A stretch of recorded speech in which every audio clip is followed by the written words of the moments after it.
This is Thor, the mighty Avenger, deluxe Asgard defender, Heimdall.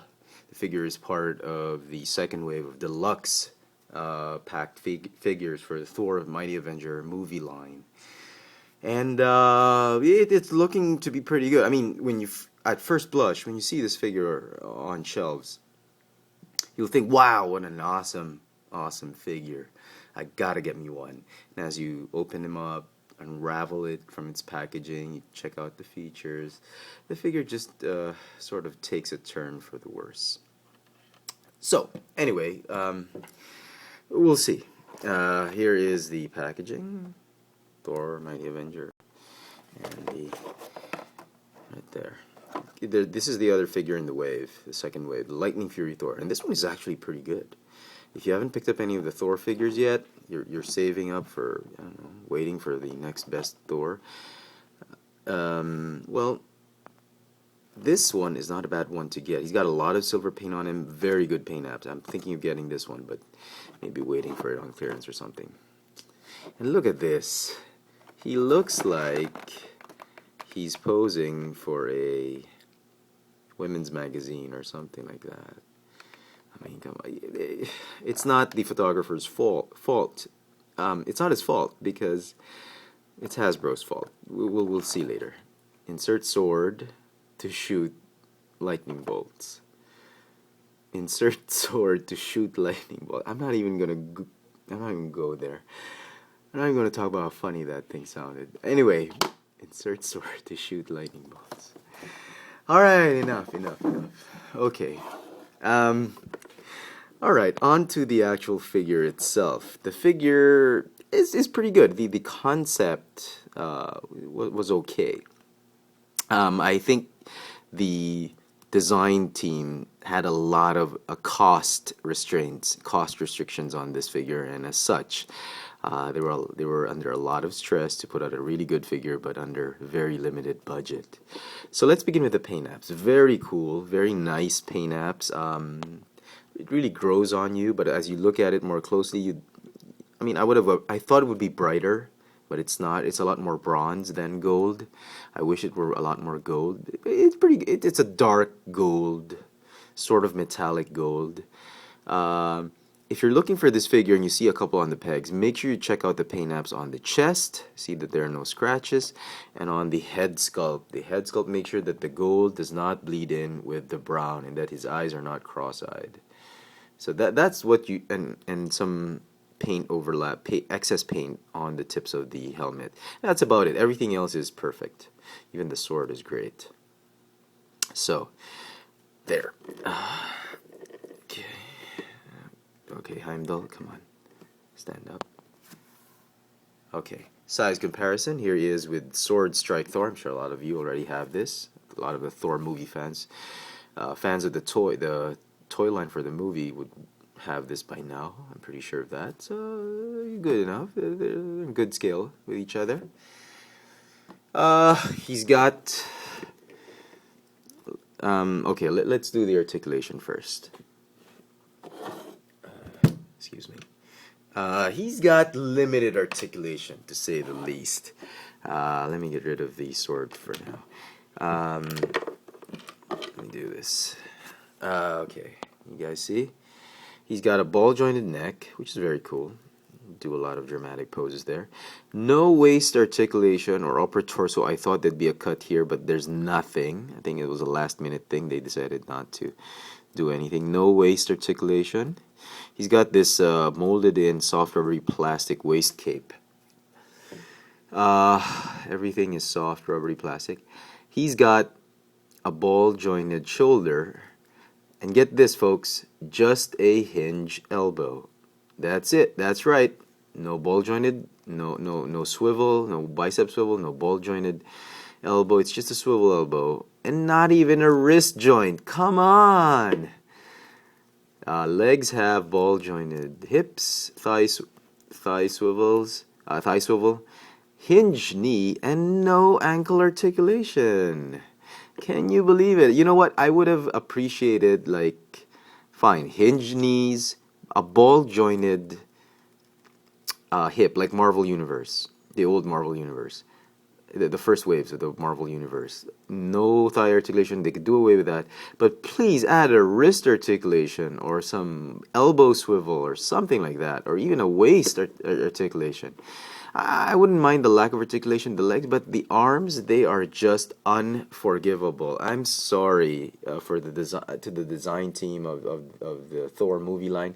You guys had a great concept here, but you should have asked for a little bit more budget on this one.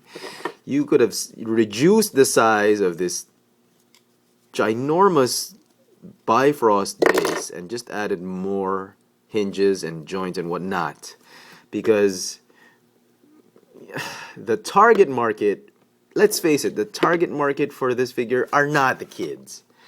It's the 13 and up, 15 and up, 13 and up people, fans, who are going to buy this, because the kids, they like Thor, Loki, the Friends, the Warriors 3, I mean, Odin maybe, but Heimdall was a supporting role. This is a figure for the hardcore Thor fans, Thor toy line fans, and it's just a shame. So anyway, he's got the Bifrost base, the key to the Bifrost, and as you guessed it, the sword is sort of the activator for the, get this folks, lightning bolts. And the lightning bolts, they're actually made of a chartreuse type of yellow plastic. I wish they would have made it into more of a lemony yellow instead of this chartreuse greenish yellow type of plastic.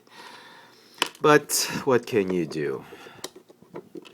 Insert and use the, it's actually on a hair trigger. You don't even need that. It just pops off easily.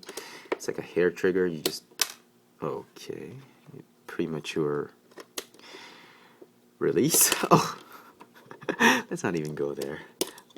Come on now, stay in.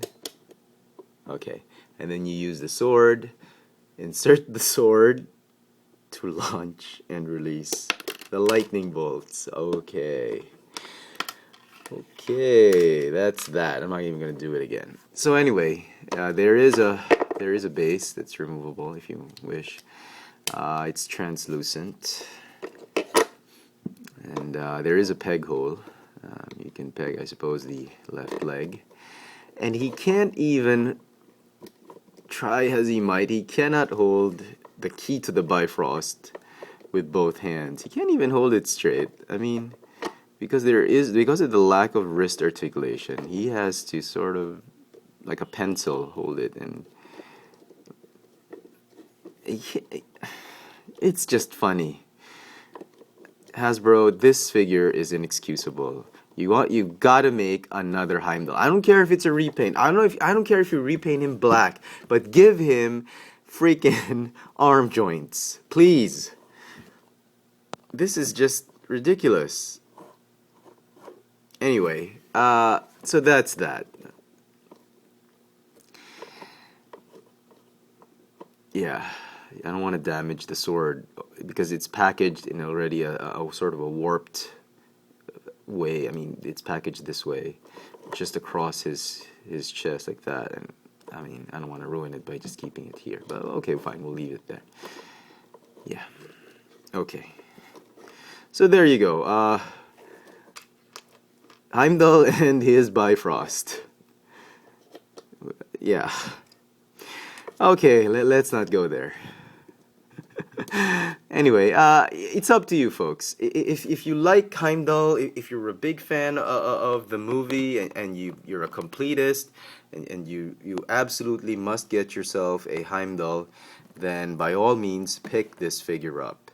If you're looking for more bang for your buck and you're looking for a better use of your money, you might want to just save up and wait for the Loki with the helmet, or the other Odin figure, or the glow-in-the-dark Thor, whatever. Wait for the other waves of figures to arrive before actually purchasing this one, because the price you pay for this one, at least out here in Manila, I paid actually. I got this one obviously on retail.